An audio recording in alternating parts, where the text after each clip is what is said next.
Yo, welcome to SharePoint Weekly Newsletter Roundup. I'm Kate Creative here with Bamboo Solutions.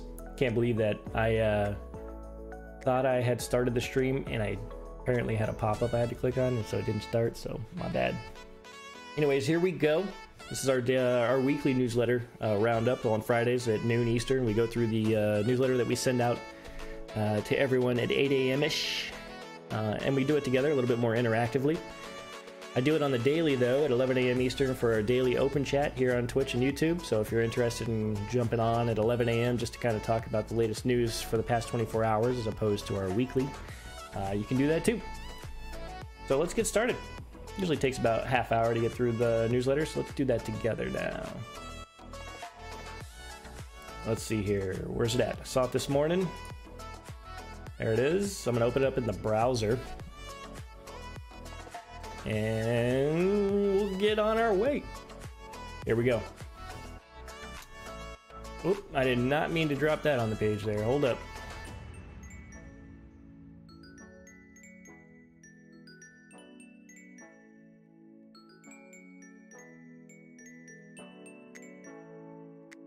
There it is. Sorry about that. Gotta clean that up. Okay. So let's get started. This is our newsletter. So if you haven't seen it before, this newsletter, man, I got stuff everywhere. Hold up. Don't want that.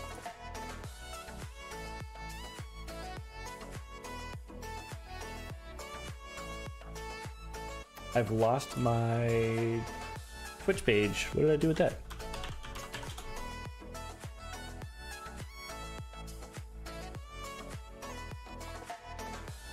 Gotta get my life in order here, apparently.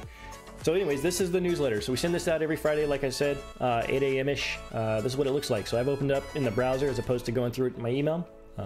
Same layout though, same look.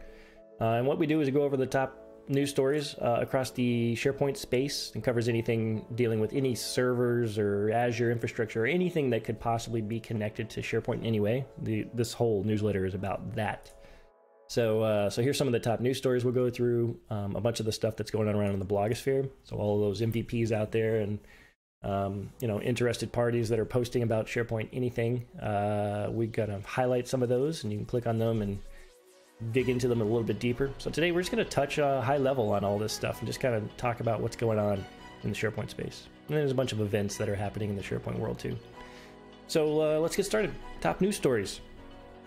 So we're talking Microsoft brings AutoCAD file support to OneDrive and SharePoint. It's funny because I just did the daily open chat 30 minutes ago. We were talking about all this.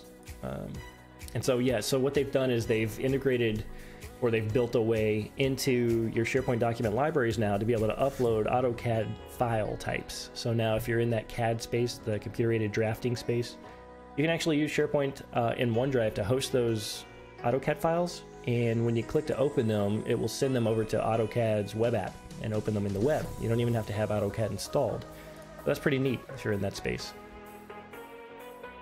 Microsoft makes it easier to host live video events inside the enterprise, I'm assuming. What do we got? Microsoft yesterday announced the general availability of live events in Yammer. Live events enables Yammer group admins to host live video events inside of an organization. That's pretty neat. So now you can stream. You know, probably going to be a larger organization to need that functionality. Otherwise, I would just probably call a meeting in Microsoft Teams. But pretty cool stuff. Microsoft, their Azure Stack HCI, a new option for running virtualized apps that connect to Azure. Let's check that out. It's giving customers a new way to run their virtualized workloads on-premise while connecting to Azure. It's a new family member to the Azure Stack hybrid product lineup. March 26, Microsoft took the wraps off Azure Stack HCI solutions for running virtualized. Yep. They said the Azure Stack HCI is an evolution of Windows Server software-defined solutions previously available from our hardware partners. It's now part of the Azure Stack family because it now can connect to Azure. They offer the same compute, storage, and networking technology as Azure Stack does. It also allows users to view their Azure Stack HCI and Azure services via the Windows Admin Center.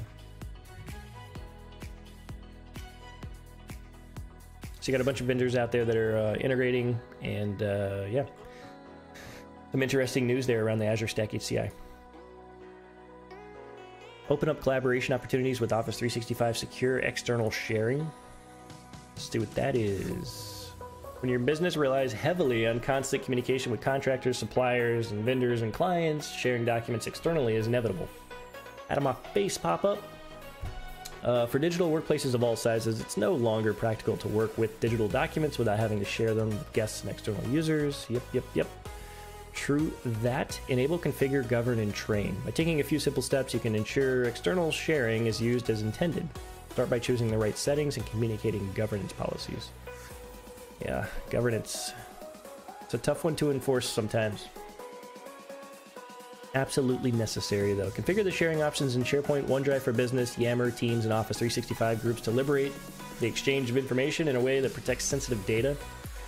What else are they saying? The following critical steps should be part of your checklist.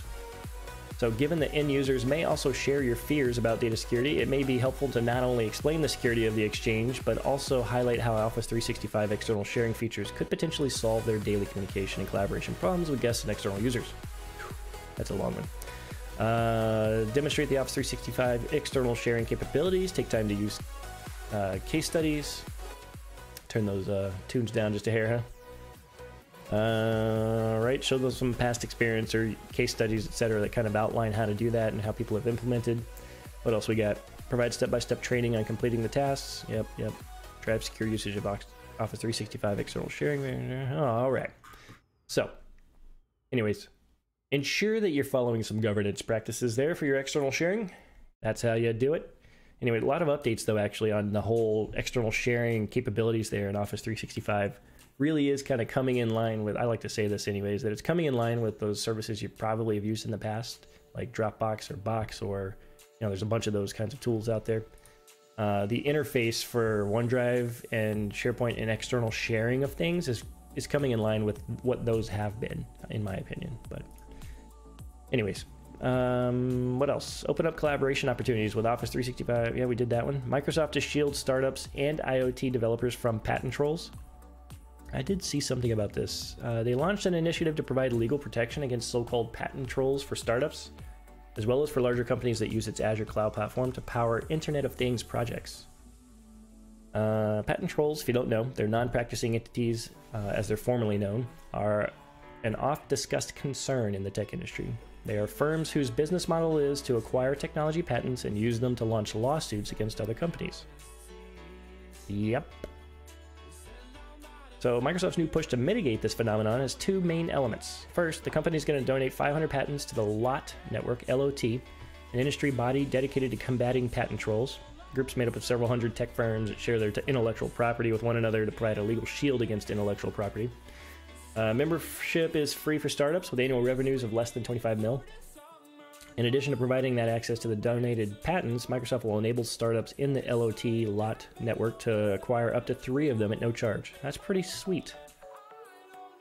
That is pretty awesome. The program offers access to 10,000 Microsoft patents for firms that use Azure.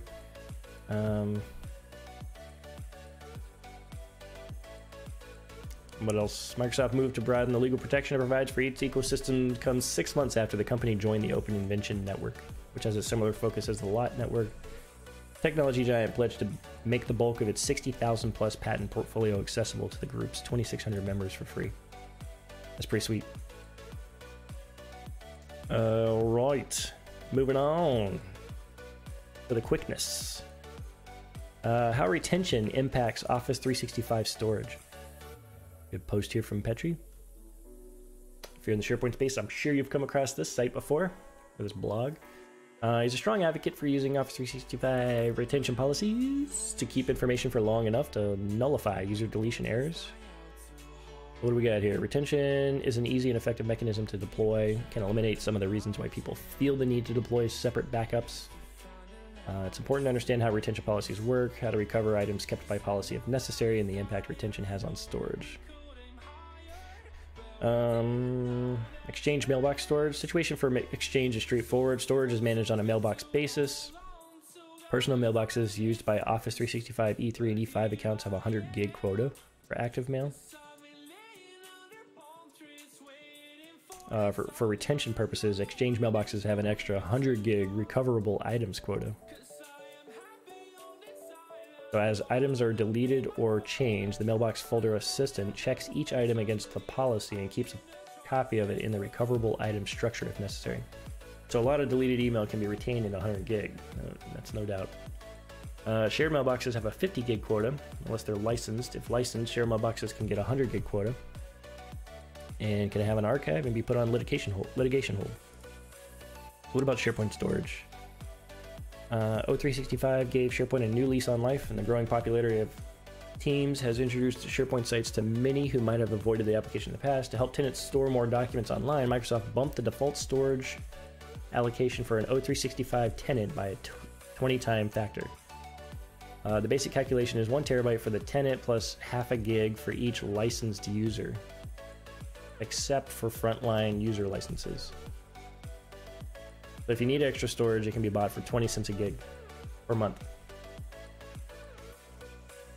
Although each licensed user adds some storage to the tenant allocation, SharePoint Online manages storage on a tenant basis. In other words, it's up to the tenant administrator to decide how to assign storage. They can let SharePoint do this automatically by assigning storage out of the shared pool. Yep. All right, retention consume SharePoint storage.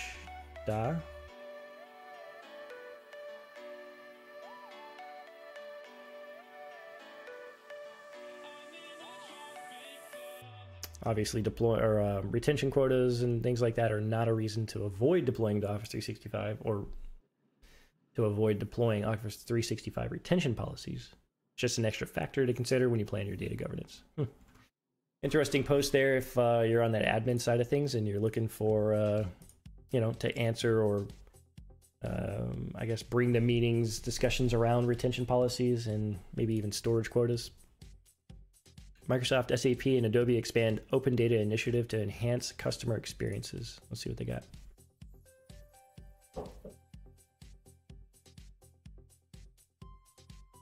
Three partners outline a common approach and set of resources for customers in an initial announcement with the ambition of helping customers create new connections. All right. This was at Adobe Summit. Three companies plan to deliver in the coming months a new approach for publishing, enriching, and ingesting initial data feeds from Adobe Experience Platform. This will enable a new level of AI and machine learning enrichment to garner new insights and better serve customers. So they plan to bring together disparate customer product and resource data and use AI-driven insights to help produce or reduce their plastic packaging and encourage consumer recycling. That's pretty interesting. Microsoft officially designates Windows 10 1809 as ready for broad deployment. They don't put that on the desktop any longer. I don't see my version of the Insider Preview build any longer. I guess I need to go to like the My Settings, Windows Update settings area to find that. I don't know. I haven't looked. So I don't really know what version I'm on anymore, but I'm pretty sure I'm way past 1809. And I'm pretty sure I'm past 1903 as well on the Insider Preview. So anyway, 6 months after Microsoft released that 1809 to the mainstream, finally been deemed as ready for broad deployment. On March 28, Microsoft officials said that they would be changing the Windows 10 release information page to note that it was ready for deployment or rollout by the vast majority of customers, including businesses. They finalized the code for Windows 10 1809, also known as the Windows 10 October 2018 update, in September 2018 and started to roll it out to consumers on October 2nd, 2018. They had to pull Windows 10 1809 and its server equivalent because of a bug that caused some users to lose their data and encounter issues involving zip compressed files. I remember that. So it looks like they made the fixes, they got it back, it's ready for prime time. So if you were kind of holding off on updating your Windows version to that 1809 because of the scares that you may have seen or heard about those files being removed, it looks to be resolved. So Microsoft officially designates Windows 10 1809 as ready for broad deployment. Yep, that's where we were. Okay, around the blogosphere, moving on. Now available, MultiGeo. Yep, talked a lot about that this morning. So yep, got those new capabilities with MultiGeo being in GA, general availability. For and Office 365 groups. What's for dinner grouper? So this is a new blog post here for us at Bamboo Solutions. If you didn't know, we now represent a product called Grouper. And Grouper does some pretty amazing things. You can actually go and check out more details about Grouper by visiting our page on that. But in a nutshell, I'll just kind of read it straight from the blurb here. Grouper is a document management software platform that uses AI and rules to conquer the most challenging document processing tasks. It'll actually do all that OCR. It'll use machine learning and all other capabilities to then grab content, do stuff with it, massage it, with an intuitive interface, mind you, like the super awesome interface to be able to tell it, I need to look at this parts of documents I scan, and then I need to infer information and then put it all here somewhere, right? So yeah, it's an amazing tool. It's got so many strengths for really taking control of your data and putting it where you want it, combining it with other data, doing things with it. It's just awesome. So anyways, check that out. It's on our website now. It's got a rotating banner there right on the homepage to click on if you're looking for it. SharePoint Framework 1.8. It's in what's in the latest update of SPFX. So this is Andrew Connell posting about some of the updates here to the SPFX framework at 1.8. I think their 1.9 is already in previews or something like that. Stuff's moving quick, I'll tell you that. Let's see. General availability features were some things like SharePoint Framework development of Microsoft Teams tabs, single part app pages, and web parts in isolated domains. At the current time, dynamic data is limited to using just the page context as a data source. New developer preview features, you got library components, so now you can get into those libraries. Deprecations, legacy Office UI Fabric CSS consumption, cleaning up old CSS classes. And then some changes here, updates to project codebase, updated supported Fabric React version to version 6.1.43. Update supported React version to version 16.7, and then support for TypeScript 3 now. And then there's a bunch of information here on how to implement some of those changes and work through those or read more about them. So good post there, Andrew Connell. What do we got here? Casquilla.net, SharePoint problems, how to disable the footer in modern SharePoint. Demands Microsoft implements a footer for modern SharePoint. Disables it. Isn't that the truth? Like, yes, I want it, but I just want it right here on this one page, or, you know what I mean? Now, stop forcing it everywhere. How to disable the modern SharePoint footer. With PNP PowerShell, you've got this script here. So you can do get your web and then do a web.footer enabled equals false and then web update. If you're using MFA, you'll have to use something like this to connect through PNP online. Yeah, anyway, so there's some good steps here on how to enable, disable your modern experience footers. What is communication site in SharePoint and why you might need one? SharePoint Maven. Historically in SharePoint, we just had what's known as classic SharePoint sites. Most of the blog posts are about them. Anything you're finding out there right now is probably about classic. So yeah, mind you what you're working in, okay? They were and still are a great way to create department sites, document repositories, etc. So this is an example of a classic site here. Then they got the ability to modernize classic sites via modern pages. I documented how to do it in this post, so you can find a good link there on how to get through that process. And then came Office 365 group connected SharePoint sites. They're essentially good old SharePoint sites tied to other social and collaboration apps like Planner, Teams, Outlook. These are great for collaboration project type work teams. Excuse me. And now we have another option called comm sites, communication sites. So what is a comm site?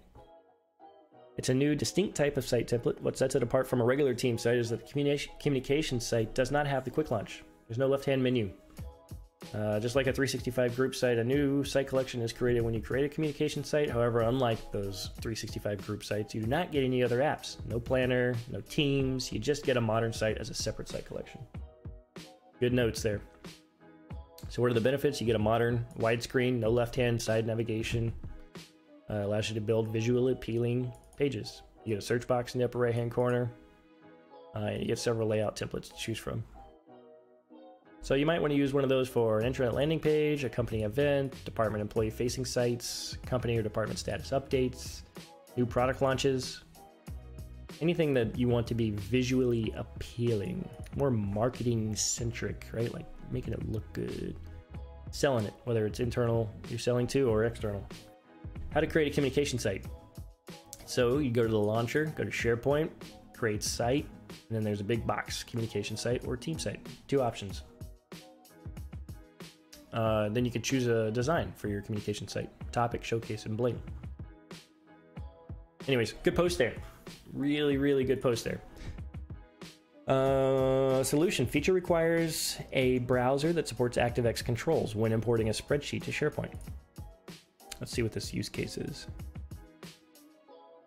If you're trying to import a spreadsheet as a new list in SharePoint, you'll need to use a browser that supports ActiveX controls or you'll get this error. Chances are you're running a browser other than IE, or you're running IE version 11. ActiveX controls are not supported in IE 11 or most browsers. Go figure. Open SharePoint in IE. Hit Windows key, type IE, hit enter, press F12. Select the emulation tab. All right. So yeah, there's a good workaround. If you're getting that error, there's your answer, hopefully.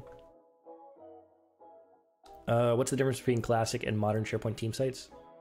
Nice post from ShareGate here. I was actually just doing this research for a customer recently just to kind of get a nice defined list of all the things. I did not come across this post. When was this posted? I'd be interested. SharePoint team sites have been available with the modern UI since late 2016. Where's the comparison here? Lists. So we're going to cover lists, libraries, SharePoint news, changes to the mobile experience, web parts, and 365 groups integration. So a bunch of information there. I'm not going to go through it again, but I'll let you click on this through your newsletter. This looks to be pretty thorough in explaining the differences between classic and modern. Check that out. A new beast in SharePoint Framework development, library component. So we did mention that up here. We were talking about version 1.8 and some of the updates that came out with that. One of the things was the library component. So let's go into it. Let's see what the library component is. Library component currently is in preview. Most likely will be generally available in SharePoint Framework 1.9. Let's find out what the library component, when, and how to use it. For the problem, imagine that you designed a homepage for your communication website with a few, let's say 4 SPFX web parts in it. All of your web parts use a set of utility classes to talk to SharePoint REST APIs. Some reusable React components. We consider this code as shared because it's used by all the web parts. If you use the default process of bundling your solution, gulp bundle, blah, blah, blah, all of your web parts will have shared code included in their code base, which basically means that on a homepage, you load this shared code 4 times. However, you need it to load only once and immediately available for all the web parts on the page. Not very efficient to load the code multiple times, the same code. It affects page load performance. It also is a common programming pattern to move reusable pieces of code into separate libraries. Kind of like the dry, right? Do not repeat yourself. All right, solution without a library component. Move shared code out of SharePoint Framework solution. Programming patterns suggest us to move it into a separate library, so let's do that. You should create a new folder outside of your SharePoint Framework solution, move all the shared code into that folder, and now you should create a reusable JavaScript package out of your shared code. So imagine you have this code. To create a package from this component, I would add Webpack configuration. I'm not going to go into the details. I guess it's just going to get a little bit deep, I think. But just know that, here's a great example or great walkthrough tutorial of what the library component is in SharePoint Framework 1.8.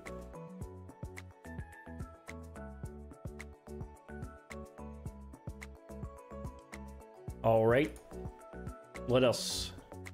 Programmatically change the new menu in SharePoint Online using PowerShell.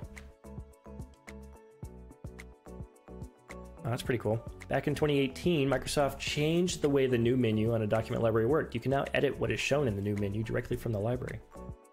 That's pretty cool. I needed to know how to do this in code, and it looked like PNP automatically does this for you. After doing a get PNP provisioning template, When you look at the list, you will see an XML element called new document templates, which has a JSON formatted string. The property new document templates exist on the view of the list. This made me think that you could have different menu items for different views, but this doesn't seem to be the case. All right. Seems to work when applying it back to the same list. Yeah, site content types of list, SharePoint list. The PowerShell script.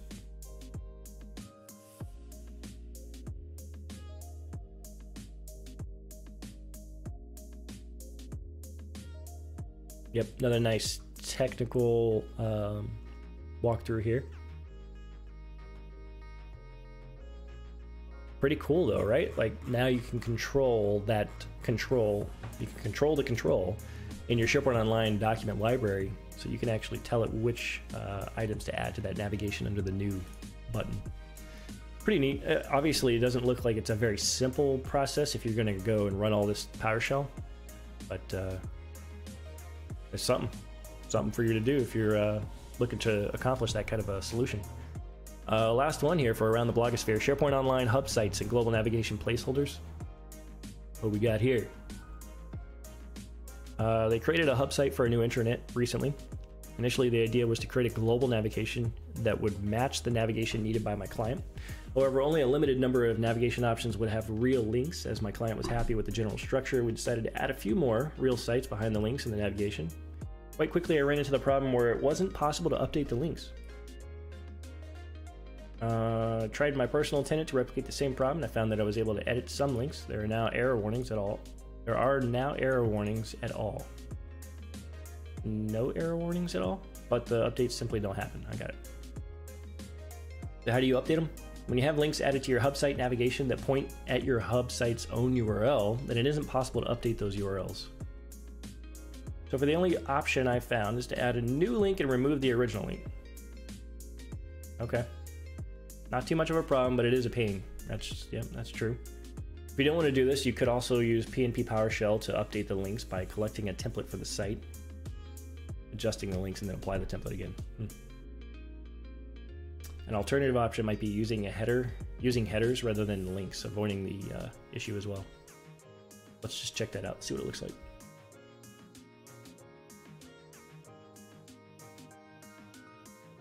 I'm already at 12:30. Let's just jump through this, then choose an option. Let's see, it's a much more simple solution. Create the links as headers and change them when ready. Another advantage of this is that it create non-clickable placeholders. Okay. Pretty neat.